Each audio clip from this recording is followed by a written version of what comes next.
What Once Was Mine, Chapter 10, Gothel. But where was Gothel when she wasn't with her daughter?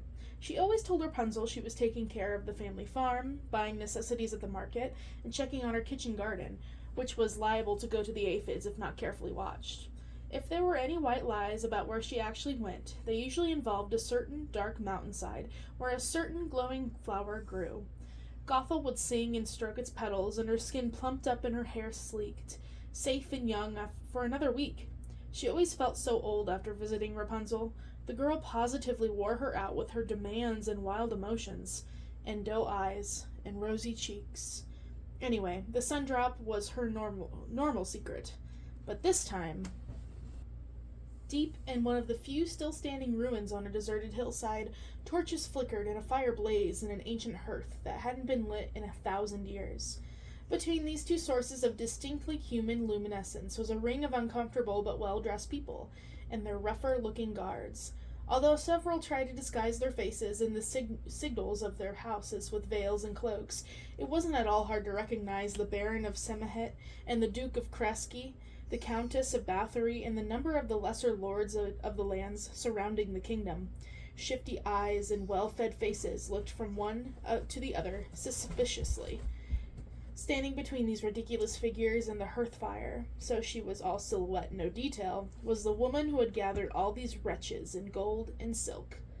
Gothel. "All right, I'm here and my people are getting nervous," the Baron of Semifet snapped. "It had better be good." "Oh, it is good, I assure you," Gothel said.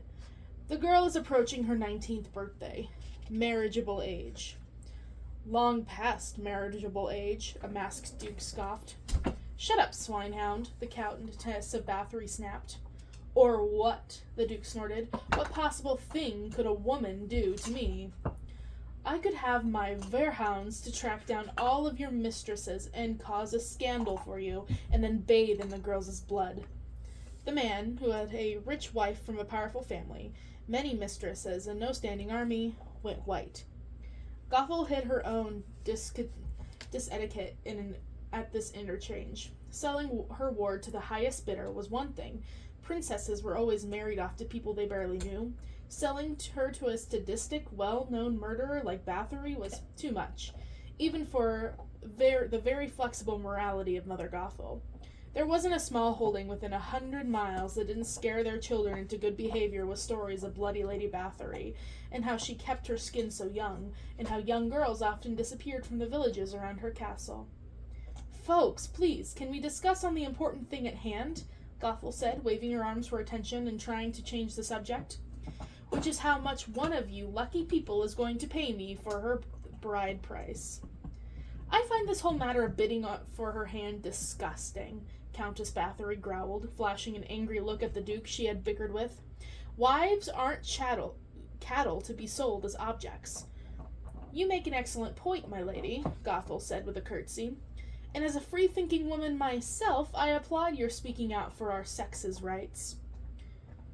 "So I will bid for her as a maid," the Countess finished. "As is appropriate. Servants are chattel and property, as are the children of the destitute and poor." "All right, that wasn't exactly where I thought you were going with that," Gothel admitted. Not that she was entirely surprised. "But I take your point. The auction will be for a bride, servant, or licensing fee, whatever you want to call it. Blind bidding. 3 rounds only, less if there's an offer so generous that it can reasonably be understood to preempt the process. Have your servants drop off your bid, stamped with your house sigil, at the giant oak with the cross-shaped gash on the road leading to Lepsburg. And please, before you complain, let me remind you, the girl's power has grown greatly, now that she is nearly an adult. As her guardian and the person who tirelessly raised her for nearly 20 years, caring for her and listening to her, well, it's only fair I be recompensated for the burden of responsibility of such a dangerous and talky young person. Plus, now how she eats. Why, her teenage appetite alone costs me more than... "You say she's powerful," the Baron of Samahet interrupted. "We have no proof, only your word and wives' tales." "Yes," a Marquess said. "We've traveled here at great risk twice now with nothing to show for it." "You don't trust me?" Gothel asked in mock offense. Really, does this look like a face that would lie to you? Don't answer that, I'm teasing. While I'm hurt, I'm not entirely surprised. How about this? You choose amongst yourselves a single witness you can trust. He or she will return with me to observe the deadly magic of my powerful ward and report back to you lot. How do we choose someone we all trust? An old earl called out. None of us trust each other, much less anyone else's servant. There were several muttered agreements to this. But this is precisely the answer. Duke Krasky spoke up. We need someone no one can trust, so everyone will.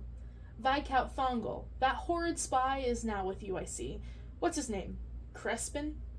The spy in question, sort of disguised as a common servant occupying Thongal, looked startled at the mention of his name, but not displeased.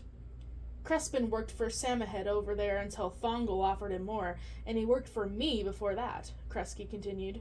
I dare say he has worked for us all at one time or another, and been clever enough to save his own neck time and time again. I say we send him, with the usual rewards and threats if he betrays any of us along with the way or tries to disappear. The spy nodded, and the large head in his spiny neck bobbing like an apple on Samhain. That makes sense, Samanhet murmured, crossing his arms. I agree to it, Thongal added. One by one, all the Rabbles nodded and assented. Excellent, Gothel said with a grin. It's a day's journey. We should get started tonight.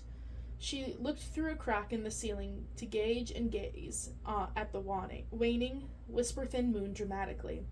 Its night fell on the white teeth in her smile, creating her intended effect. It made even the hardiest, most sadistic souls there wonder at her mysterious powers. Halfway there, she thought. She had the nobles and Rapunzel right where she wanted them.